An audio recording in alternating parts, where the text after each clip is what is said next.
Welcome back to another episode of Waiting for Players. I'm Adam. I'm Josh, and today we have the very, very good fortune to be interviewing two people from Jump, the on-demand indie gaming service that we talked about a couple weeks ago on our show. Yeah.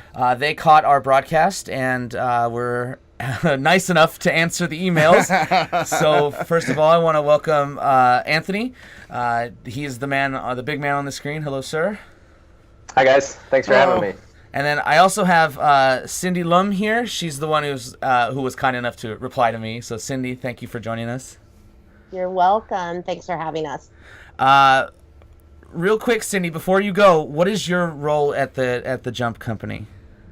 So I'm VP of Communications and Events. So basically all your PR stuff and making sure that there's hand sanitizer at the booth. Very nice, very nice. Well, thank you for sitting in on this, and maybe we'll get a word from you before the interview's over. Oh, thanks. I'm the girl behind the scenes. Sorry. Absolutely. So first of all, Anthony, can you tell us a little bit about yourself? Where are you from? What's your background? Where are you calling from? So I'm calling in from Pasadena. We actually have two offices in Pasadena and San Francisco, which is where Cindy is. But I'm from West Virginia originally. Grew up, born and raised in a small town there. Went to WVU for my undergrad, West Virginia University, and did computer science, computer engineering there. So I come from a tech background. And then I went straight to Carnegie Mellon in Pittsburgh for a master's in entertainment technology, which is what got me into gaming originally. Awesome. Carnegie Mellon, that's some stakes there, man. That's crazy. Why Jump? Where did this idea come from, and why indie games? So it was actually born out of some of our own struggles as indie game developers, because we founded this company as an indie studio way back in 2012 when we were graduating from Carnegie Mellon. One of the guys that was on that original team is still sticking it out with me today. So he out of anybody deserves the most credit, because he's toughed it out with me just doing random stuff this whole time until we actually got funded earlier this year. So, we founded this company as an indie studio. We're building a game that was going to be for PlayStation Vita and for PC on Steam, and it was right around the time when we were getting ready to go live that Steam Greenlight came out, so in 2013, and we started to see the struggles of where indie development was going. Right, it was going to be harder and harder to get your game found. Discoverability was just becoming a huge issue, and then just being able to actually make money and do anything beyond premium sales, it was just a tough time. So we started thinking about how we could try to fix that for other developers. And around 2015, probably end of 2014, actually, we saw some technological innovations happening that could potentially power a solution for a subscription service for games, like an on-demand subscription service. And we knew that was the thing that was missing from the gaming world, where movies can go to premium sales in theaters and then sell tickets directly, and when those sales dip off, they can go to subscription services like Netflix or HBO for additional long tail revenue. It doesn't exist for games. So we saw an opportunity when that tech started to come around in 2015 to build a subscription service that not only serviced gamers and their insatiable desire to play all the games they can, but also to help developers get discovered and generate more revenue. So that's where Jump was born. Right on. Nice. What were the early planning stages of Jump like? Was it like you and another person just inside of like a coffee house in Pasadena working it out, or what? Can you describe those first couple days or couple weeks of the process?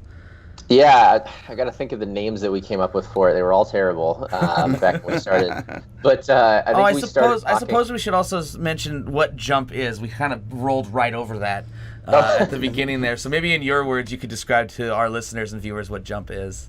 Yeah, so Jump is an on-demand game subscription service that's focused on indie games at launch.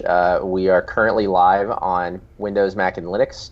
And what we provide is on-demand access to all the games you want for $10 a month after a 2-week free trial. We don't take a credit card up front. We just want you in there to try it. And it's based on some proprietary tech that we call hyperjump technology that gets you up and running in most of our games in less than 60 seconds. But it's not streaming, so the games actually run as if they were installed. So no latency, no quality that's issues. awesome. Yeah, definitely. They run beautifully. And that's the tech that I was mentioning earlier that we saw coming, and it's what kind of enabled us to build this experience. But yeah, first real on-demand service that doesn't have any latency or quality issues, and is still very enjoyable for users, but you can still pop in and out of games as much as you'd like. Yeah, Right very on. nice. So back to that, what was those first couple names or couple days and weeks like? Yeah, so I think the original name was Crux, and that was terrible. And then we went to Boondoggle, which was worse.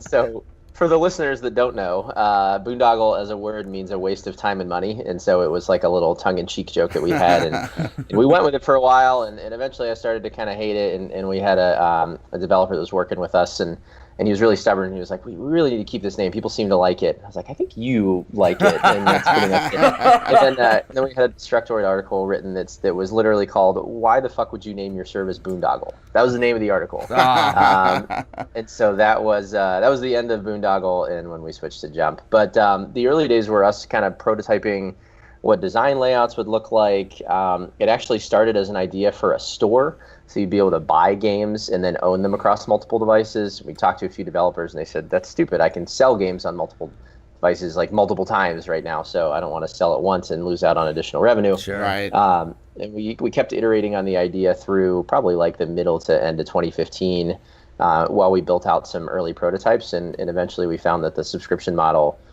married very well with it. We had toyed with the idea in the beginning, and eventually it came back around that it was going to fit the technology really well. And so probably like middle to end of 2015 is when the real idea for Jump was kind of conceived as a subscription service across multiple platforms. It's such a cool premise. You like Netflix for games. Yes, that just clicks. Yeah. It's perfect. Yeah, no, it really is. I signed up for my 14-day free trial. Check it out a little bit.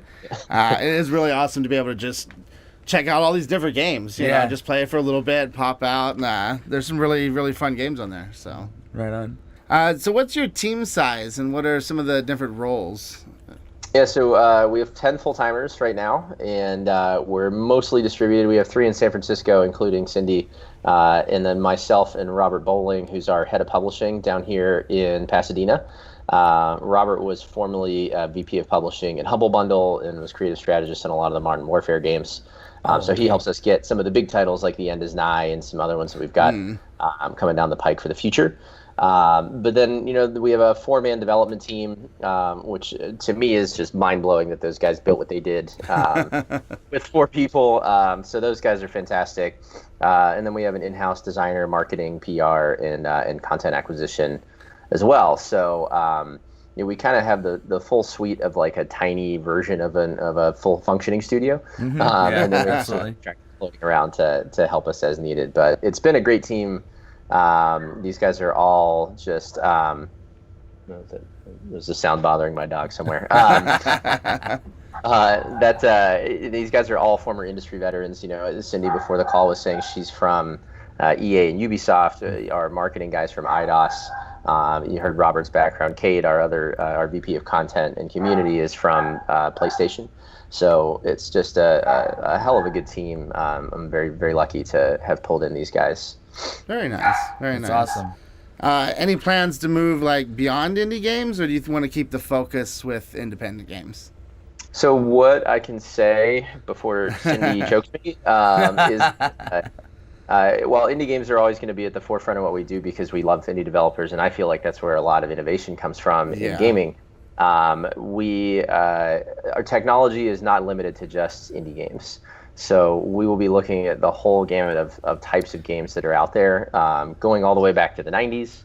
Nice. You can take hint all the way up to brand new stuff. And even originals are on our radar for a couple years down the road. So, what we are right now is indie games on desktop. But to me, the premise of Netflix is access to all types of content on all devices. And so what we want Jump to be is all types of content on all devices. That's what I can say for now. Nice. Right on, Very man. nice. Do you... So what's like I guess you kind of answered it there. I was going to ask you what the end goal is, but that is your end goal is across all types of devices all over the place. Then my next question would have been, do you take suggestions for indie games from your community? In terms of, do you take criticism as far as service? Like, how has that been? And if you do take suggestions, I have a couple that I want to throw at you. Well, we take them from any non-podcasters. Oh, gotcha. Sorry. Yeah, well, I'm going to get off, and then I'll give you a call. So that's okay. Yeah. We've actually been trying to pride ourselves on good community interaction. So we have a Discord server that anybody can join. Nice. I think you can get to it even from the app, and we have a game suggestion or a game request section there. Sweet. So Nice. we Awesome. take those very seriously. We have a laundry list of folks that we're in the process of going after. We do get submissions too, which is very fun. So we get to evaluate games and see what's coming that is like genuinely excited about coming to Jump instead of us pitching them. So that's cool. That's exciting. But a lot of what we're doing is outbound so that we can explain Jump and how it works to developers. So that's been great. And also, of course, we take a lot of feedback from our community on how we can improve features. I think the coolest feature that I can tell you that we'll be able to build really quickly that somebody suggested is a random game button. Nice. Yeah, that could be awesome. So just hit random and something loads. We'll probably even put like some mystery loading screens so you won't know what it is until you're in it. We should do it. We should do it like a Jump random stream. Yeah, that would be fun. Be fucking amazing. Pardon my French. Oh, I blew that one earlier. It's okay. We're on the internet. We're on the internet. No FCC. We've had several streamers on Twitch that'll pop on and ask the community what they want to play, and people will just pick games while they're playing. So it's been nice. That's pretty cool. Really cool. What were your suggestions? I would love to hear them. Genital jousting. Have you heard? Yeah. Push the push me pull you. I don't know if I've heard of that one, but I'm sure Cade has, our guy that's in charge of content. And then the same developer that did Push Me Pull You is doing an upcoming game. So it's not even out yet. It's not even in pre-alpha, but it's a Goose Game. It's a Goose Game, where you play as a goose and you mess with a farmer that's like trying to tend a garden. What other ones? Move or Die. Let's see. Stop Talking or You Explode, or Don't Stop Talking and You Explode, or something like that. Yeah. Oh yeah, that's a really good streamer game. That game's fantastic. Yeah. Pretty much any of those games that we all like to stream together. 1001 Spikes. That's a pretty good fun streaming game. Yeah. We are in talks with the publisher over there for several types of games from that group. Right on. So hopefully we'll have some fun stuff to announce in the future. It's funny. I'm remembering, but back when we were at E3, we went to the Devolver booth and they had genital jousting set up and all the joysticks were dildos. So awesome. Of course, Cindy and I think somebody took our picture in front of it and I was like, I don't think this can go on social media. That is a favorite of ours. That and Hello Neighbor. That's a really great game. We have Diaries of a Spaceport Janitor from Tiny Build, so we're working with them to bring more games to their library. Not only that, but Speedrunners. That's one of my favorite indie games. Yeah, I love it's a really good one. Yeah. Let's just keep naming games that we like, and that'll be the rest of the show. Checking mental boxes as we go. Yep. Well, of Jump's current catalog, what games would you recommend? So I think the one that I got hooked on almost immediately was Pony Island. I had actually never heard of that personally. I don't know if you guys have, but I haven't. No. It is. It's not what you'd think. It's an old arcade game that is inhabited by the devil, and he's trying to keep you in there, so you have to progress your way out of it. It's immediately fantastic. It's really good. A lot of our streamers have had a lot of fun with it. And then I'm a big Ed McMillan fan, so I've been playing a lot of The End Is Nigh, which is his new, very Super Meat Boy-esque game. I played a bit of that one. That one's pretty fun. Yeah, it's brutal. I mean, it's it's a bit frustrating. You'll definitely have to play that at some point, Josh. Oh, great. Yeah, I look forward to it. I get easily frustrated, and I'm easily startled. So they loved watching me do Resident Evil in VR. That scared the poop out of me, but, a lot does that. Jump's unique in that you don't require a credit card to sign up for your free trial. Why? Because from a business sense, everyone else does, and they seem to at least make that $3.99 when they first get you. The first couple days. Yeah. Like, you better unsubscribe right on the 31st, man, or you're gonna get charged. Like, so why is that the reason why not? Yeah, we wanted to be really kind of consumer friendly at first, and I think since we've broken the cursing link already, I'll say that Cindy and I always say that we want people to just fucking try it. And it's mostly because our technology is so new. And it's really hard to explain to someone that it's not streaming, but it's also not downloads. And so they're like, well, then what is it? And we're like, well, just try it. So, we wanted people to be able to get in as quickly and as effortlessly as possible. So no credit card up front meant as many people as possible could play it. It gives us great data so we can understand who's playing what and what the load times or issues were. So we got a nice player base in right away. And I think also we need to build brand value before people are going to trust us enough to give us their credit cards. So it's all part of that, like being super user friendly and trying to let people in further. I think in the future we'll probably move to the more traditional like whole month for free, but you have to give us your credit card up front kind of model. Right. But we want to continue to keep it open like this for a while so that anybody can pop in and try it and get a feel for how the tech works and what kind of games are on the service. Nice, very nice. On a little bit of a personal note, what games did you play growing up, and like what kind of influenced you in your on your path to Jump? Or did I hear right and you didn't play very many games? Oh no, I played a lot of games. Okay, cool. So being from West Virginia, there's not a whole lot to do in the winter other than sled ride, and that gets exhausting by 5 p.m. So. I grew up on a lot of the Zelda games. It's my favorite franchise, and Halo as well. Those are probably the two that I played significantly. And then your standard Call of Duties and things before indie games really started coming out. But Ocarina of Time was He's a man after my own heart. Oh, good man. Yeah, it's the one game that I still play probably once a year. I don't know if you can see it on your camera, but this is it's kind of link. yeah. Oh, there we go. yeah. I should have noticed that earlier. That's amazing. I've always been a big Zelda fan. I was actually a big Breath of the Wild fan. That is high ranking in my list of all-time Zelda games. That game looks amazing. I still can't, I don't own a Wii U, and I can't justify buying a Switch just to run Zelda.